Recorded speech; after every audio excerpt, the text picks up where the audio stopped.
Karaj amikoj memoras David Ferguson kiu aperas en miaj antaŭaj videaĵoj pri Ĉina Fervoja Muzeo kaj pri automata veturado. Same kiel David Valentine en nia lasta videaĵo, ankaŭ David Ferguson venas el Skotlando kaj faris kontribuojn por disvolviĝo de ĉina-britaj rilatoj. Nun, hodiaŭ ni rakontas pri David Ferguson, honora anglalingva ĉefredaktoro de Ĉina Internacia Komunika Grupo. Antaŭ 16 jaroj David venis al Ĉinio el Skotlando. Dum restado en Ĉinio, li laboris gravajn okazaĵojn, verkis librojn pri grandegaj ŝanĝiĝoj de la lando surbaze de siaj esploradoj en multaj lokoj. Li ankaŭ aktivis en socia komunikilo, sur kiu troviĝas antaŭjuĝo de okcidentaj civitanoj pri Ĉinio. Li spertis multon en Ĉinio kaj tial klopodis por forigi tian miskomprenon pro malsamaj kulturoj. My name is David Ferguson. I come from Scotland. I work for Foreign Languages Press, which is part of China International Communications Group, and I'm the Honorary Chief English Editor. I've spent most of the past 16 years here in China. I came to China for my first visit in 2004, and I came to live and work here at the start of 2006. I spend quite a lot of my time writing about China. I've written 6 or 7 books, which has allowed me to travel around and to present aspects of China that people aren't aware of. I've edited some very important books. I'm the English language editor of Xi Jinping's Governance of China books. I've done these and some other ones. I think being involved in these projects is a source of pride and satisfaction. Apart from anything else, it tells me that my work and my abilities are valued here in China, and it means a lot to me. The most important thing that I learned about Xi Jinping thought from working on the governance of China is that it's a structure and it fits together and all the bits have their places. Li estas tre fiera pri tio, ke li partoprenis en tradukado kaj eldonado de la anglalingva versio de la unua ĝis la kvara volumo de la libro Xi Jinping la Regado de Ĉinio. Laŭ li, iu ajn, se li volus esti gvidanto en sia lando aŭ internacia organizaĵo, devus zorgeme stud-legi kaj bone kompreni ilin kun riĉa enhavo.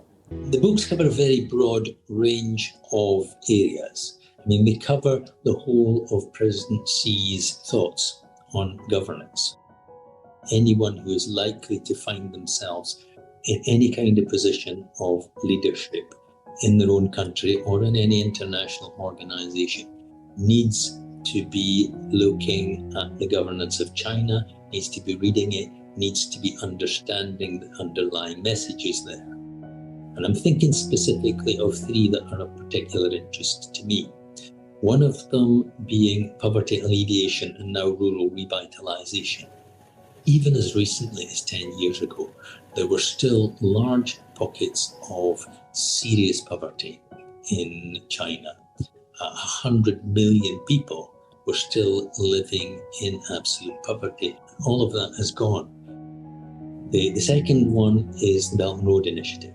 Belt and Road Initiative is one of the most important projects that China is engaged in at the moment. If the Belt and Road is successful, and I believe it will be, then it will transform the global political scene. It will help underdeveloped countries to develop and become prosperous. It will also help them to build a stronger voice in the international community. And the third one, I think the presidency's focus on environmental issues is really, really important because it's an opportunity to make it clear to the international community that China takes its responsibilities with regard to the environment, with regard to things like climate change, with regard to things like the UN 2030 goals very seriously.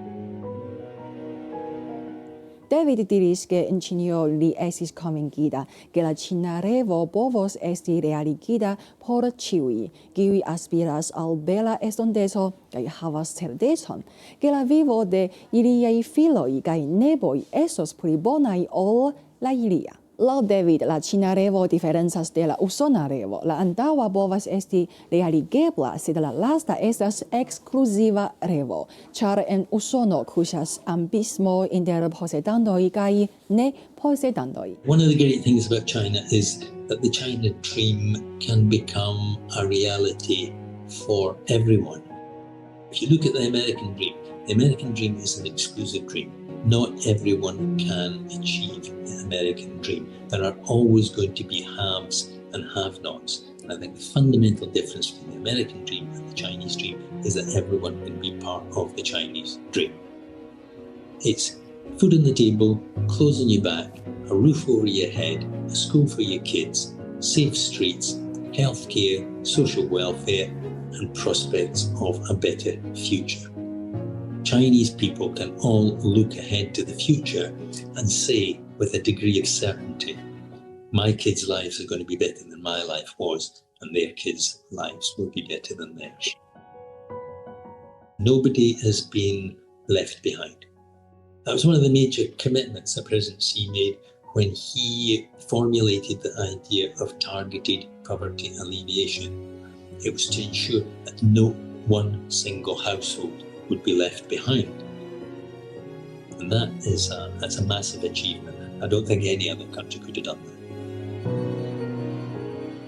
The way I see it is like this. China's a video, and a video changes as time passes. A lot of Western people treat China as if it was a still photo. They take a still from the video, and then they start looking for all the things that are wrong with the photo, and making a big list of all the things that are wrong. They don't look at what it was like before, and they don't look at where it's going. So I try to see China as a process rather than a fixed point, and I try to identify what's positive about it, and there are a lot of positive things about China. Bridge building is important because we are at a very sensitive point in world history. There's no reason whatsoever for the West to be fearful of China's rise. The problem is that they look at China as if it was themselves. They expect China to behave the way that they do. And China's a different country with a different culture and a different system. It's not an expansionist country, it never has been. It's not a colonialist country, it never has been. It's a country that wants to develop for its own benefit and can see that if it develops, it can help other people to develop too. Jen estas videaĵo pri rakonto de David Ferguson. Amikoj, dankon pro via spektado. Viaj komendoj estas ĉiam bonvenaj. Mi estas Lucian Pekino, ĝis la venoda fojo.